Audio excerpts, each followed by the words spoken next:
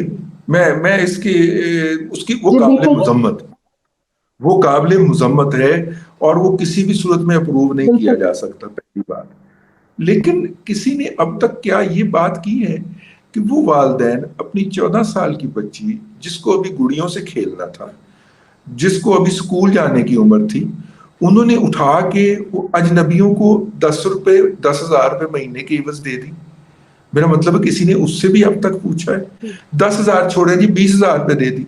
کسی نے ان سے بھی پوچھا ہے کہ بھائی جان آپ نے جو اپنے معصوم بچے کو کام پہ لگایا ہے تو اور باقاعدہ قانون موجود ہے. اگر کوئی بھی والدین اپنے نابالغ لیکن بچے کو سر سبلنگ کو میں دوسرا پہلو بتا رہا ہوں.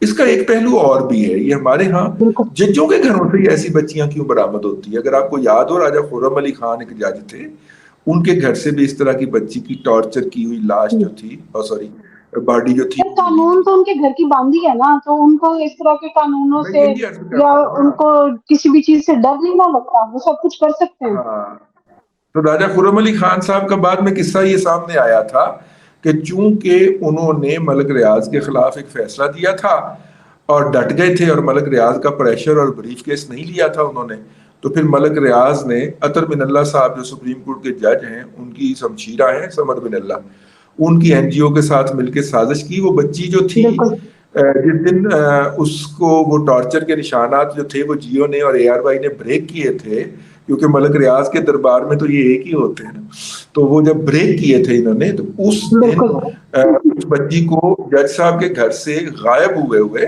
7واں روز تھا.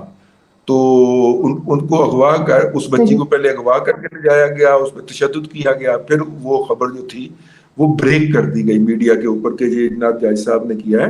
اور وہ جج صاحب جو تھے میری ذاتی اطلاع کے مطابق بے قصور ہونے کے باوجود بھی جاب سے ٹرمینیٹ ہوئے اور انہوں نے جیل بھگتی. اور مجھے ان کا کیس اس لیے بھی یاد ہے کہ جو اڈیالہ میں ان کو جس جگہ بند کیا گیا تھا, بالکل اس کے ساتھ والی بیرک کے اندر نواز شریف صاحب بند تھے. میں نے کہا میں آپ کو یاد دلاتا چلوں. تو اچھا, اب خدشہ ہے کہ یہاں پہ بھی کسی کا انٹرسٹ نہ یہ ہو. دونوں ہی ہمارے معاشرے کی ریئلٹیز ہیں. بالکل, دونوں ہی ہارڈ ریالٹیز ہیں. یہ اس میں دونوں ہی ہمارے معاشرے کی جو ہے نا بٹر ریئلٹیز ہے. جی بالکل بالکل, اس لیے میں بہت محتاط ہوں اس حوالے سے کوئی بھی رائے دینے سے. تشدد قابل مذمت ہے, بالکل ہے, جس نے بھی کیا ہے اس کو پکڑا جانا چاہیے. یہ جج صاحب جو ہیں اگر ان کی بیگم نے کیا ہے تو آپ اندازہ فرمائیں کہ اب یہ عوام کا پریشر یا سوشل میڈیا کا پریشر انہیں اس لیول تک تو لے آیا نا کہ جج کی بیوی کو جا کے ہائی کورٹ میں بیل کرانا پڑ رہی ہے. ٹھیک ہے نا, اور انشاءاللہ بالکل اب یہ آگے بھی بالکل معاملہ چلے گا, اور وہ جو ہے وہ اس حوالے سے بھی ہم کچھ نہ کچھ دیکھیں گے. اب دیکھیے یہ والدین جو ہیں ان کا جو بیان ہے اب تک کا, اس کے مطابق ایک کوئی ٹھیکیدار ہے جو کہ یہاں سے بچے لے کے یہ سرگودا سیلا والی کے علاقے کے اندر اور اسلام آباد میں مختلف گھروں میں نوکری رکھواتا ہے, وہ غائب ہے اس دن سے. ٹھیک ہے, بالکل اچھا اگر جج صاحب کی بیگم کہتی صحیح ہے کہ انہوں جی, نے بچی واپس دے دی تو ڈیفینیٹلی وہ اس ٹھیکیدار کے ذریعے گھر بھجوائی گئی ہوگی نا. ٹھیک ہے نا, تو ایسے اور ہی اس طرح کے ہے, ٹھیکیدار بچی خود سے تو اس نہیں طرح جا کے سکتی. ٹھیکیدار اس طرح کے ٹھیکیدار ہر مہینے کی تنخواہ میں سے بھی اپنا کمیشن لیتے ہیں. تو وہ غائب ہے اس دن سے, اور اس کا ذکر ہی سوشل ایسا میڈیا پہ غائب ہے. تو اس کو بھی تلاش کیا جانا جی, چاہیے اور پولیس کو اس کے شامل تفتیش کرنی چاہیے. آپ جج صاحب کی بیشنگ کیجئے شوق کے ساتھ, بالکل لیکن اس کے دوسرے پہلوؤں کو نظر انداز نہیں کیا جا سکتا. بالکل آپ نے صحیح کہا. لیکن اب جب عدالتوں کی بات ہو رہی ہے تو عمران خان صاحب کی درخواست پہ جو ہے وہ ایک اور بینچ جو ہے وہ بنا دیا گیا ہے. تو آپ کو کیا لگتا ہے کہ یہ اس بینچ کا فیصلہ کیا ہو سکتا ہے؟ اچھا, پہلے بھی ایک پہلے بینچ بنا تھا جسٹس یحییٰ افریدی اور جی مسرت حلالی صاحب پر مشتمل. اب جو بینچ بنا ہے اس میں بالکل یحییٰ افریدی, مسرت حلالی کے ساتھ ساتھ مظاہر علی اکبر نقوی صاحب بھی شامل کر دیے گئے ہیں. یوں اس کو عدالتی زبان کے اندر فل بینچ بھی کہہ سکتے ہیں یا 3 رکنی بینچ بھی کہہ سکتے ہیں سپریم صحیح کورٹ کا. اب آ جائیے اس طرف کہ یہ جی جو بینچ بنا ہے یہ سنے گا کیا. یہ ایک اپیل سنے گا ہائی کورٹ کے فیصلے کے خلاف. کس ہائی کورٹ کے فیصلے کے جی خلاف؟ اسلام آباد ہائی کورٹ کے فیصلے کے خلاف. اسلام آباد ہائی کورٹ نے اپنے فیصلے میں کیا کہا ہے؟ اسلام آباد ہائی کورٹ نے اپنے فیصلے میں یہ کہا ہے کہ سیشن کورٹ میں عمران خان صاحب کے خلاف توشہ خانہ کیس میں جو پروسیڈنگ چل رہی ہے ہم اس پروسیڈنگ کو نہیں روک سکتے. جی ٹھیک ہے, کیونکہ پروسیڈنگ کے اندر انٹرفیئر نہیں کر سکتی اعلیٰ عدالتیں. یہی بات پچھلی دفعہ جب عمران خان صاحب گئے تھے اس بینچ کے پاس, یعنی اس سے جو مختصر بینچ تھا جو اور کام پہ مشتمل, انہوں نے یہ کہہ کے واپس لوٹائی تھی. اب جناب انہوں نے کہا تھا ایک تو ہم مداخلت نہیں کر سکتے, دوسرا آپ کا متعلقہ فورم جو ہے وہ اسلام آباد ہائی کورٹ ہے. وہ اسلام آباد ہائی کورٹ آئے، اسلام آباد ہائی کورٹ نے ان کی جو درخواست تھی وہ مسترد کر دی. اب وہ اس استرداد کے خلاف دوبارہ وہاں پہ جا رہے ہیں. تو وہ چاہتے کیا ہیں کہ تو اعلیٰ سر جب عدلیہ جو ایک ہے، بار عدالت کہہ چکی کہ وہ اس کے اندر انٹرفیئر نہیں کر سکتی، تو پھر عمران خان صاحب کو ہائی کورٹ کو اپنا کام کرنے دینا چاہیے تھا، ان کے فیصلے کا ویٹ کرنا چاہیے. تو نہیں وہ آج دوبارہ عمران خان سپریم کورٹ میں صاحب جانے کی ان کو کیا امید نظر آیا؟ میں آپ کو اس سے ایک بڑی بات بتانے لگا ہوں. آج عمران خان صاحب نے اپنی نااہلی کے پروانے پہ دستخط کر دیے، اور وہ جس کام سے بچنا چاہ رہے تھے کہ توشہ خانہ کیس کے اندر ان کی سٹیٹمنٹ نہ ہو، آج وہ سٹیٹمنٹ انہیں ریکارڈ کروانی پڑ گئی ہے. ٹھیک ہے، میری اطلاع کے مطابق صرف عمران خان صاحب کی اس سٹیٹمنٹ کا انتظار کیا جا رہا تھا. اب یہ جج صاحب جو ہیں ہمایوں دلاور صاحب یا 2 دن کے اندر اس کیس کو نپٹا دیں گے اور عمران خان صاحب کو نااہل قرار دے دیں گے. یہ بات میں آج آپ کو ایکسکلوسیولی اپنے اس پلیٹ فارم پہ بتا رہا ہوں. ٹھیک ہے، اور پھر اس کے خلاف لے کے عمران خان صاحب جو ہیں وہ اپیل وہ جائیں گے ہائی کورٹ کے اندر. یہ وہ چیز تھی جس سے عمران خان صاحب بچنا چاہ رہے تھے کہ کیسز چلتے رہیں بھلے کئی سال، لیکن کسی کیس میں ان کو سزا نہ ہو. لیکن جن کے اوپر وہ حملہ آور تھے یا ان کے کارکن حملہ آور تھے، سمجھ تو آپ گئے ہیں نا، وہ یہی چاہتے تھے کہ یہ مقدمہ جو ہے اس میں سے کسی ایک کے اندر ان کو سزا ہو جائے. تو وہ سزا ہونے کا مرحلہ آیا اور اچھا اس میں بڑی میننگ، لیکن جس طرح سے اس میں بڑی میننگ فل یہ سزا ہوگی. اس کی وجہ یہ ہے کہ عمران خان صاحب نے اب تک جو بیانیہ بنایا تھا وہ کرپشن کے خلاف تھا. ٹھیک ہے، اور انہوں نے باقی سب کو کرپٹ کہا اور خود کو کہا کہ جی میں صادق اور امین ہوں. اور یہ بیانیہ انہوں نے یا ان کے سپورٹرز نے یا ان کو لانچ کرنے والوں نے جو بھی کہہ رہے انہوں نے بنایا تھا بڑی کامیابی کے ساتھ، اور انہوں نے پاکستان میں ووٹر کو بھی بیچا اور بیرون ملک بھی. اب ان کے اس بیانیے کو سمیش کیا جا رہا ہے. انہیں بدعنوانی پہ سزا دی جائے گی، مس ڈیکلریشن پہ سزا دی جائے گی. اور کیس میں آپ کو بتا چکا ہوں، کیس یہ نہیں ہے کہ آپ نے توشہ خانہ سے لیے گفٹ لیے آپ لے سکتے تھے، آپ نے اس کو مارکیٹ میں بیچا آپ بیچ سکتے تھے. آپ نے بالکل ٹھیک کام کیا، اخلاقی طور پہ نہ ہوگا درست لیکن قانونی طور پہ بالکل ٹھیک کام کیا. لیکن وہ جو اساسی پیسے آئے، ہاں قانونی طور پہ ٹھیک تھا، وہ جو پیسے آئے آپ نے انہیں اپنی ٹیکس ریٹرن میں ظاہر نہیں کیا. ٹھیک ہے، اب اگر آپ کو میں یاد دلاؤں تو نواز شریف صاحب نے بھی 2008 میں توشہ خانہ سے ایک گاڑی خریدی تھی جو کہ ایٹمی دھماکے کرنے پہ ان کو سعودی عرب کی حکومت نے تحفے میں دی تھی. وہ گاڑی کو لے کے آگے جاتی انہیں پہنچا دی گئی. عمران اس کے بعد نواز شریف صاحب نے اگلے جو ریٹرن تھا اس کے اندر یہ شو کی کہ انہوں نے اپنی صاحبزادی مریم نواز شریف کو گفٹ کر دی. ٹھیک ہے، پھر مریم 2-3 سال وہ ان کے گوشوارے میں شو ہوتی رہی. پھر انہوں نے وہ گفٹ کر دی اپنے ہسبینڈ صفدر صاحب کو. ٹھیک ہے، اور پھر صفدر صاحب نے وہ گاڑی جو تھی وہ ڈسپوز آف کی اور اس کی جو قیمت تھی وہ اگلے اپنے ریٹرن کے اندر ظاہر کی. تو ریٹرن کے اندر آپ کو اس کی انکم ظاہر کرنا تھی جو کہ عمران خان صاحب نے نہیں کی. اب عمران خان صاحب کے پاس ایک ہی ٹیکنیکل ڈیفنس ہے کہ اگر آپ نے میرا یہ ریٹرن کھولنا تھا تو وہ فائل ہونے کے 6 ماہ کے اندر اندر کھولا جا سکتا تھا. چونکہ وہ 6 ماہ گزر چکے ہوئے ہیں لہٰذا آپ یہ ریٹرن جو ہے یہ ری اوپن کرنے کا رائٹ نہیں رکھتے. اب عدالت پہ منحصر ہے وہ ان کا یہ ڈیفنس تسلیم کر لیں. اور اس طرح کا ایک ڈیفنس جو ہے عدالت سپریم کورٹ جسٹس قاضی فائز عیسیٰ صاحب کی سربراہی میں بننے والا بینچ حدیبیہ کیس کے اندر، حدیبیہ پیپر مل کے کیس کے اندر نواز شریف کا قبول کر چکی ہے. کیونکہ نواز شریف صاحب کے خلاف حدیبیہ پیپر میں ایک اپیل 10 سال بعد جب سپریم کورٹ کے سامنے گئی تھی تو انہوں نے کہا تھا کہ جی آپ یہ اپیل آپ کو اب یاد آئی ہے جو کہ آپ کو فیصلے کے 6 ماہ کے اندر کرنی چاہیے تھی، اٹھا لو یہاں سے اپنی درخواست. تو انہوں نے وہ اڑا دی تھی. تو ٹیکنیکل بنیاد کے اوپر ریلیف ملنے کی ایک مثال نواز شریف صاحب کو حدیبیہ کے اندر موجود ہے. اگر عدالت یہ والا پوائنٹ کنسیڈر کرے گی تو عمران خان صاحب بچ جائیں گے، لیکن اس کے امکانات مجھے ذاتی طور پہ کم نظر آتے ہیں کیونکہ اس وقت سارا ماحول اور سارا کچھ جو ہے وہ عمران خان صاحب کے